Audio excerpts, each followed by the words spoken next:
বন্ধুরা, আমার হাতে 5টা লবঙ্গ রয়েছে। এই 5টা লবঙ্গ আপনার ধারণাকে পাল্টে দিতে পারে, আপনার শরীরকে পরিবর্তন করে দিতে পারে।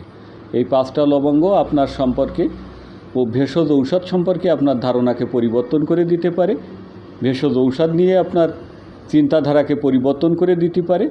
লবঙ্গ এমনই একটি উপাদান যে আমরা এই লবঙ্গ নিয়ে যে আলোচনা করেছি ইতিপূর্বে, সেই আলোচনায় উঠে এসেছে যে আমরা লবঙ্গ কতটা কার্যকরভাবে কাজে লাগাতে পারি এবং এই লবঙ্গ নিয়ে যে ধারণা আমাদের আছে সেই ধারণার বাইরে যে আপনারা এই লবঙ্গ থেকে আপনার পুরোপুরি ভেষজ ওষুধের উপরে আপনার একটা ধারণা এসে যাবে যে ভেষজ ঔষধ, ভেষজ উপাদান আপনার জন্য কতটা প্রয়োজনীয় এবং আপনি কিভাবে ভেষজ ঔষধ ব্যবহার করবেন এবং ভেষজটা কিভাবে আপনি গ্রহণ করবেন সে ব্যাপারে আপনার একটা সঠিক ধারণা আসবে।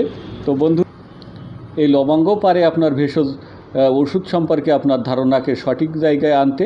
তো এই 5টা লবঙ্গ আমার হাতে রয়েছে। এই 5টা লবঙ্গ নিয়ে কথা বলতে যে আমি যে পর্যন্ত এসেছি সেটা হলো আমার এই লবঙ্গর কার্যকারিতা। লবঙ্গই আপনার বাত ব্যথা, সর্দি কাশি, হাঁপানি, কান ব্যথা, দন্তশূল, পৃষ্ঠের বেদনা, কীটপতঙ্গের দংশন, পেট ফাঁপা, দাস্তশূল, উদরাময়, বমি, অজীর্ণ, পেট ফাঁপা থেকে শুরু করে বহু ধরনের উপকার আপনি এই লবঙ্গ থেকে পেতে পারেন।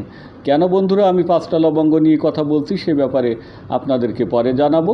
তবে এই লবঙ্গই আপনার পাকস্থলীর শক্তি বৃদ্ধি করবে, আপনার লিভারের শক্তি বৃদ্ধি করে, আপনার হজম ক্রিয়াকে শক্তিশালী করে।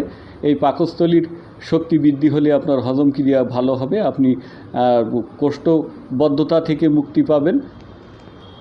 তো বন্ধুরা, ভেষজ নিয়ে আলোচনা করতে গেলে অনেক সময়ের দরকার, লবঙ্গর আলোচনাটা আরও দীর্ঘায়িত হয়। তা বন্ধুরা, লবঙ্গটা আমাদের দেশের মানুষ মশলা হিসাবে জানেন। এই লবঙ্গ তেল থেকে যে আমাদের ভেষজ ঔষধ তৈরি হয়, সরাসরি লবঙ্গ থেকে যে ওষুধ তৈরি হয়, এমনকি এই লবঙ্গ আমরা প্রতিদিন একটি করে খেতে পারি বা কয়েকবার একটি করে আমরা মুখে দিয়ে চিবিয়ে খেতে পারি। তা থেকে আমাদের পাকস্থলীর শক্তি বৃদ্ধি হবে, আমাদের হজম ক্রিয়া ভালো হবে, আমাদের লিভারটা সুরক্ষা হবে। আমাদের লবঙ্গ অ্যান্টিসেপটিক, বাতনাশক, ব্যথানাশক, বায়ুনাশক, আর কত বলবো। লবঙ্গর গুণের কথা বলে একদিনই শেষ করা সম্ভব হবে না। তো বন্ধুরা, যদি লবঙ্গ সম্পর্কে বিস্তারিত জানতে চান আমাদের এই ভিডিওটা নিয়মিত দেখবেন, আমার পাশে থাকবেন, কমেন্ট বক্সে উৎসাহমূলক কিছু লিখবেন। আপনাদের সঙ্গে আছি। আজ এই পর্যন্ত। ভালো থাকবেন, সুস্থ থাকবেন, সুন্দর থাকবেন।